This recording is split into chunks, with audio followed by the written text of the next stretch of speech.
Hello everyone, Andy Wolverton here at Journeys in Darkness and Light with the new releases in film noir and neo-noir for December 2023. And this is going to be a great way to close out the year. We've got a lot of interesting things going on today, so let's get started.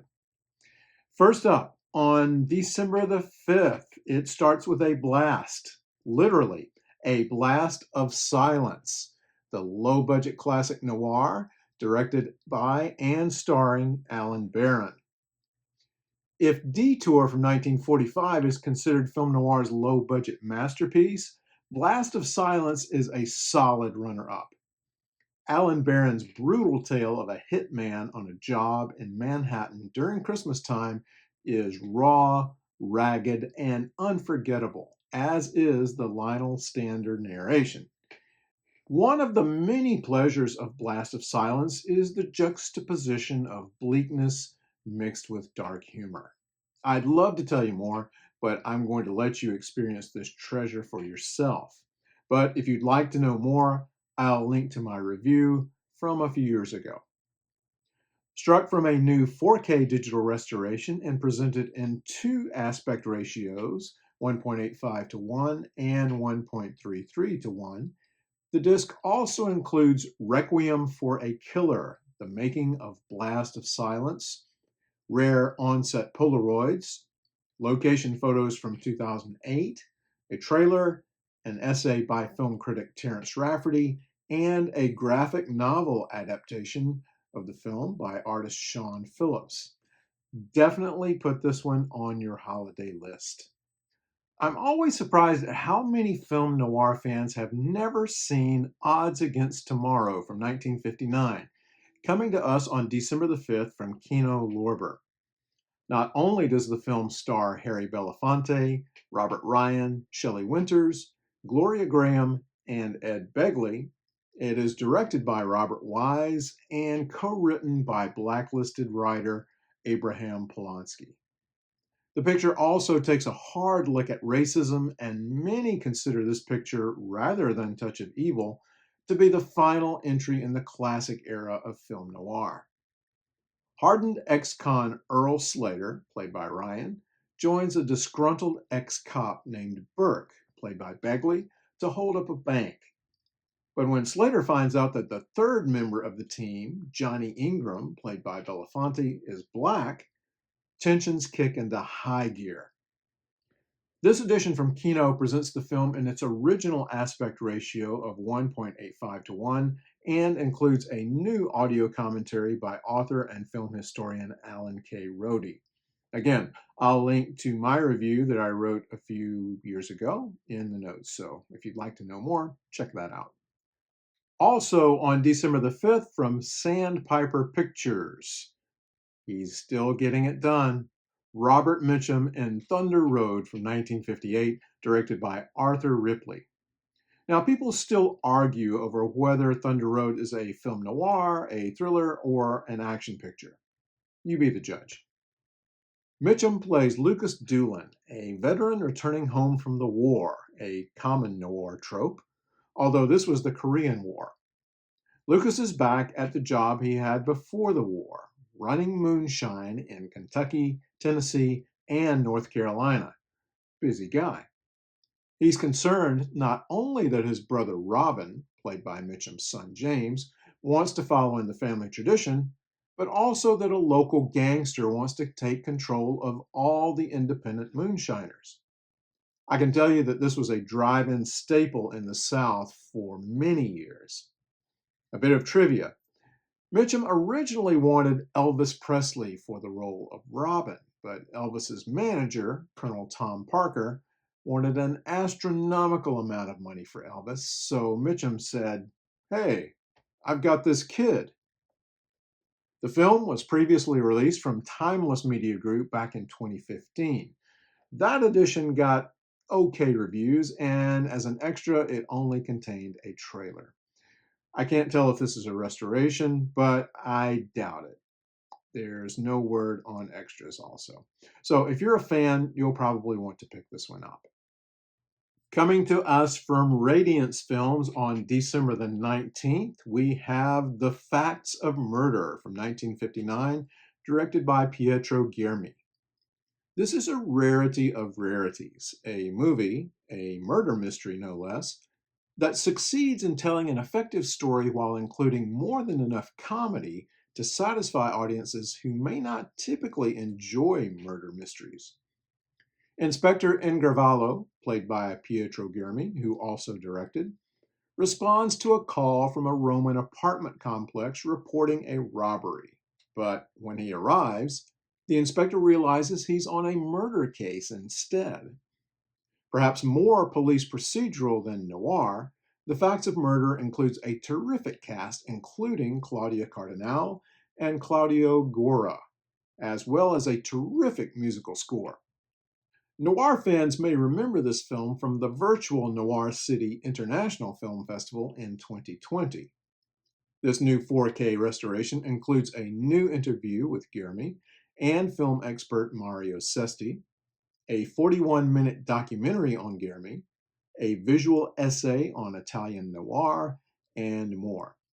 Now, this is a Region A release, but that leads us to another release, World Noir Volume 1, also from Radiance. Now, World Noir Volume 1 includes The Facts of Murder and two other films, but this box set is a Region B release. I know, it's a bit confusing, right? More on that in a moment. But let's take a look at the other two films in this set. First, I Am Waiting from 1957, directed by Koriyoshi Kurihara. This film was included in the Criterion Eclipse Series 17 DVD set from 2009, which is a terrific set. A former boxer banned from the ring, now running a coffee shop, finds himself falling for a nightclub singer who wants to escape her underworld boss. The picture stars real-life couple Yorio Ishihara and Mii Kitahara, who were very popular in Japanese cinema at the time. This is a really good one. Next, Witness in the City from 1959, starring Lino Ventura, was released last year from Kino Lorber as part of the French Noir collection. I discussed that collection in the November 2022 video at about the 13-minute mark, so please check that out for more information. Now, this looks like a really, really good set, and I'll link to the extras, but The Facts of Murder and Witness in the City are struck from new restorations. There's also an 80-page booklet that goes along with the set. This set is limited to 3,000 copies, and again, this is a Region B set, but I think this is one that you don't want to miss. Now, here's something you don't see every day, a film noir documentary. Mike Hammer's Mickey Spillane, the 75th Anniversary Expanded Edition, coming to you on December the 21st from VCI. But first, you may be thinking, this documentary sounds familiar. And if you're thinking that, you would be right. Mike Hammer's Mickey Spillane is a 40-minute documentary from 1998, and it appears on the Criterion release of Kiss Me Deadly from 2011.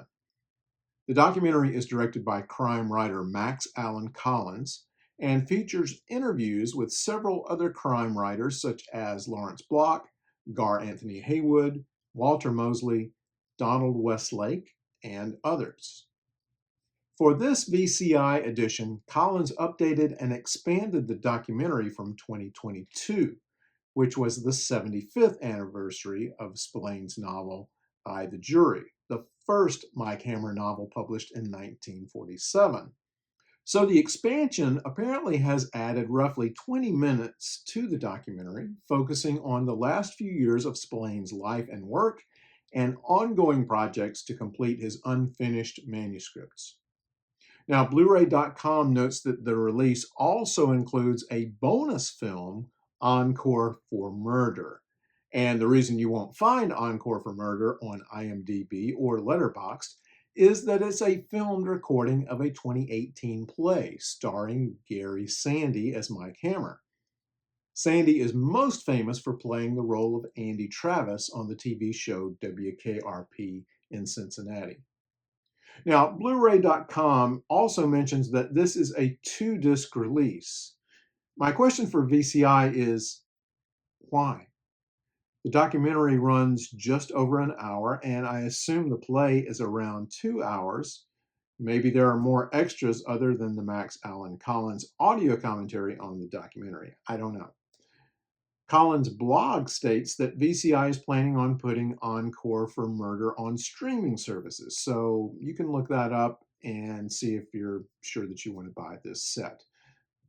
That's all I know about it. We close out the month and the year on December 26th with a release from Shout Factory, Last Man Standing from 1996, Walter Hill's remake of Akira Kurosawa's Yojimbo from 1961, moves the story to Prohibition-era Texas, where a stranger named John Smith, played by Bruce Willis, finds himself in the middle of a mob war. If he's lucky, Smith can play both sides against the other and collect some serious money in the process, if he lives long enough.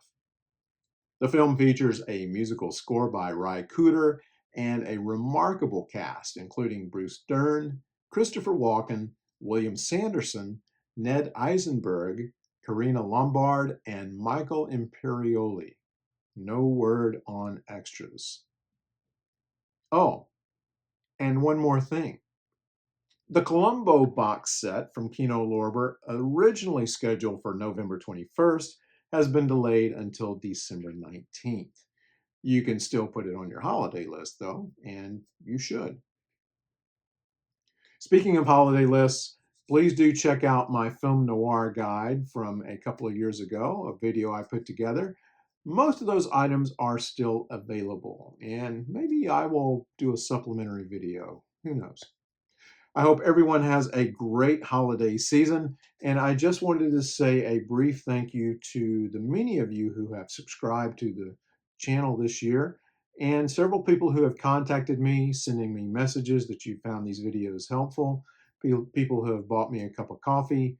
All of these things are very wonderful. I'm delighted that you enjoy the videos, and I hope I will be able to keep doing them for a long, long time.